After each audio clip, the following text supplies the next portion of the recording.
Well, I'm pleased to say joining me now is Steve Bannon, former White House chief strategist to President Trump, of course, and now podcast host of Bannon's War Room. I know you've recently had J.D. Vance on your podcast. I'm pleased we've got you on because we're hoping you can help us get into the mind of Donald Trump. I want to ask you first about your comments. You said you described Friday's meeting as the perfect outcome. What did you mean by that?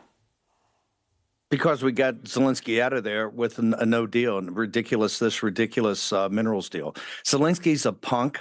I find offensive your chyron that Zelensky's ready to deal with the United States.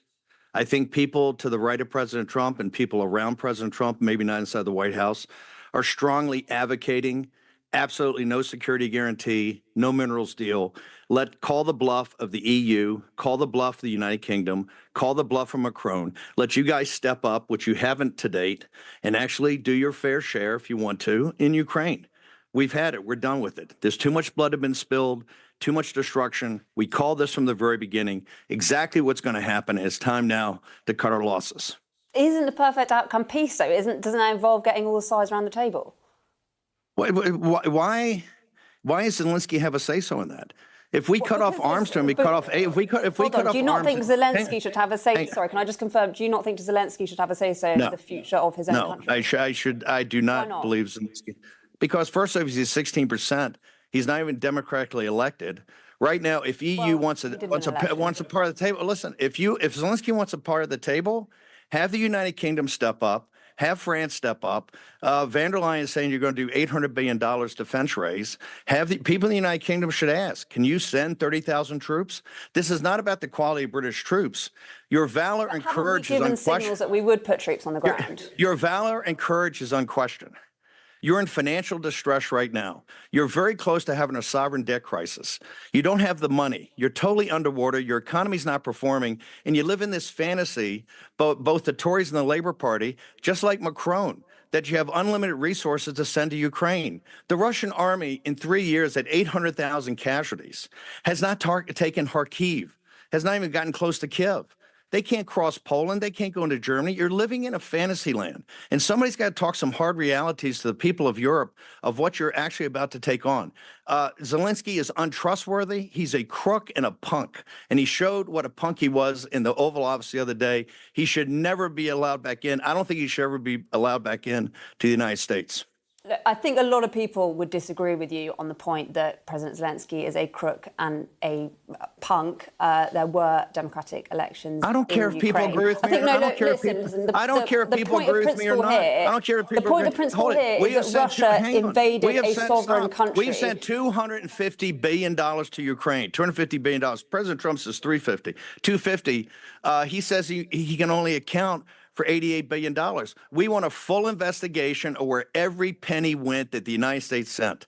And once that's done, you'll see why they're rated the third most corrupt country in the world. Not by war rooms. Sorry. Are you saying that if Zelenskyy comes back, Donald Trump shouldn't do a deal with him? If President Zelenskyy comes back and presents? No. Irrelevant. He had his shot. He showed what a punk he is. He had his shot. And this is not about saying thank you. Do you think President Trump agrees with you on that? Do you think he is open? I hope President Trump agrees with me on that. It's the right thing to do. Right now, Zelenskyy, if he crawled on his belly, it doesn't make any difference. He came over the other day when they told him time and time and time again, do not bring up a security guarantee. A security guarantee means a more American support of the military option and American troops, and that will never happen. The American people never stand for it. And what did he do? He went and met with globalist Democrats and Republican senators at the Hay Adams Hotel beforehand. He came in, and from the entire 40 minutes, he was disrespectful. And this has nothing to do, the American people don't need thanks.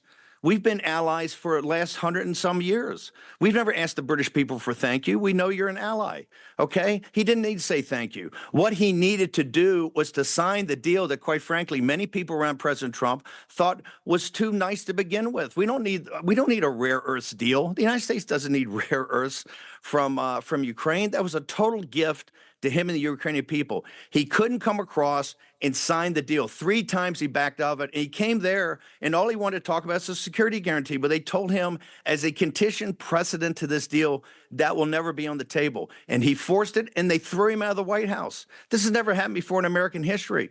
A leader of a country got thrown out of the White House and told, get off the lot, because of his behavior. And I'm telling you, President Trump is a very gracious man, a very forgiving man, but there are people around President Trump, myself included, that are advocating take a very hard line and call the bluff of NATO, call the bluff of the EU, call the bluff of the United Kingdom and France. If you've got the money and you got the troops, let's see if you do it. I will guarantee you, every government that does that will be turfed out by their people because you're all broke. We just have this from Reuters that the US and Ukraine are preparing to sign a minerals deal. So it sounds like it is on the table. An announcement this evening. I didn't say, by the way, I said people around President Trump are advocating not to do it. Like I said, this would be the 4th time that Ukraine said that they're going to sign a minerals deal. Every time they get there, they want a security guarantee. They want more security guarantee. This just shows you that they broke Zelensky of what he was trying to do. But I still don't trust it because this is only a framework. This is not actually the deal itself. This is just a very general framework.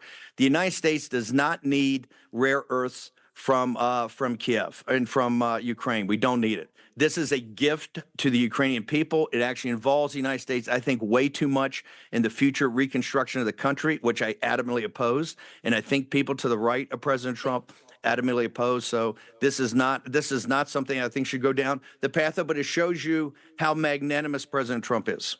Do you trust President Putin then? No, I don't trust Putin. He's KGB. Of course, he's not trustworthy. But what By the way, message did we do you trust think this US government sending? Hold on. Let me just ask a question. In World War II, did FDR and Churchill trust Joseph Stalin? No, they didn't trust him. He's a Bolshevik. Okay, so you had to deal with him. You don't trust these people. Sorry, can I just ask a question? What message do you think the US government is sending then when look like you're lifting sanctions potentially, halting cyber operations against Russia? We've seen Putin and Trump round the table at the same time as we're seeing this stark criticism of President Zelensky the rapprochement of the United States with Russia breaks the control of the Chinese Communist Party with Persia and with Russia right now on the Eurasian landmass. It's a brilliant stroke. And the European Union is going to come along with it. You watch, they'll come along with it. And look, if part of that is this minerals deal to get it going, President Trump's very magnanimous. I would never do it. And I think people to the right of President Trump would say we should never do it. And that's why Zelensky should understand when he's dealing with President Trump, he's dealing with somebody that's trying to go out of his way to be a peacemaker, that there are many voices to the right of him of saying, cut it off. Let Europe, if NATO's such big shots and the EU are such big shots, they don't pay for the defense today. Let them step up and let them underwrite the security in Ukraine. Stepping up in the UK. Excuse me? 2.5%. We've just committed to stepping up to 2.5% in the UK. So is that not a move in the right direction? 2.5% is nothing.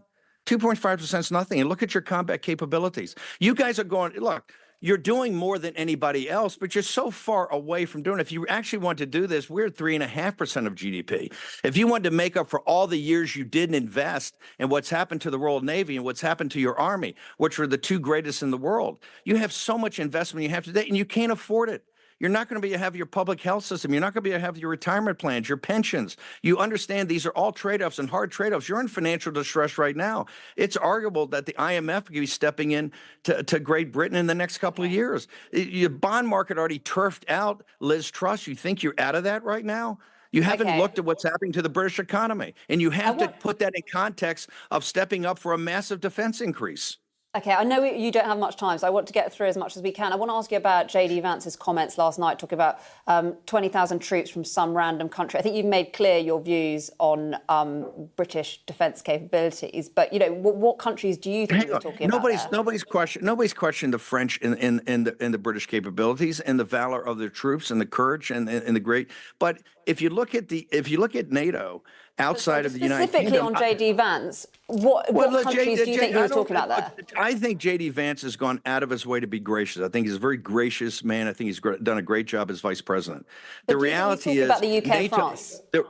The reality is that NATO, of which we're an allied partner. Remember, I was the lead dog in trying to get NATO up to 2% in the first term, which they refused to do, only the UK and Poland. If you look at an entire NATO, I'm not sure you can put up 2 combat divisions to actually take on the Russians. The whole of NATO has faked this for decades and decades and decades. Even your own self-imposed 2%, very few people make. And when the British do more, it's like it's tremendous.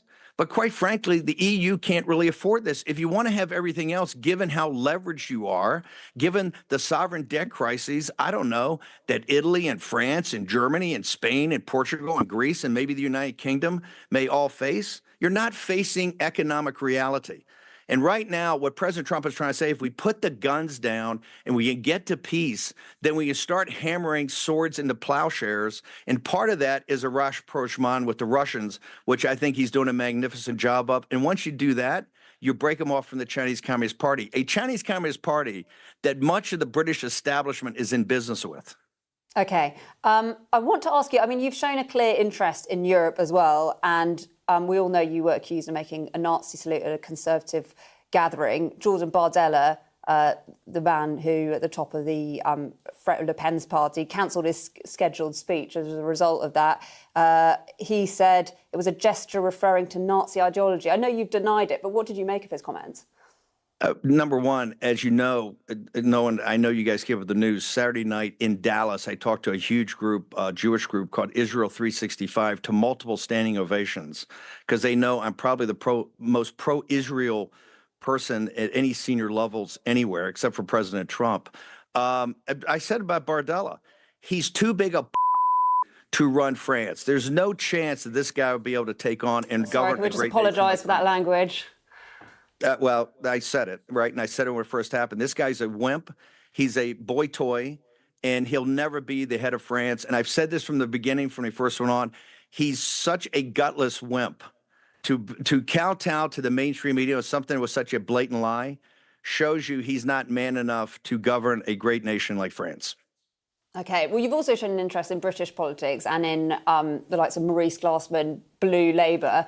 Is that a sort of part of the Labour Party that you're going to be more involved with? I don't know if involved with. I'm quite fascinated with Lord Glassman and Blue Labour. I met with him in Washington, D.C. at length. I've gone through all his writings. I think some of the things he stands for and Blue Labour stands for is actually extraordinary, very close to the kind of the populist nationalism that we propose in the United States. And quite frankly, we're winning elections on that. And you see right now, everybody from Sherrod Brown to Fetterman to Ro Khanna, that kind of populist part of the Democratic Party tends to agree with us on economic policy. So no, I think there's a lot there. And of course, I'm a Nigel Farage guy and believe in reform. But I think what Blue Labour has is some of it's very interesting, particularly the way it ties together with Catholic social thought. Okay, thank you so much. I think that's all you've got time for. Steve Bannon, really appreciate you coming on the Politics Hub this evening.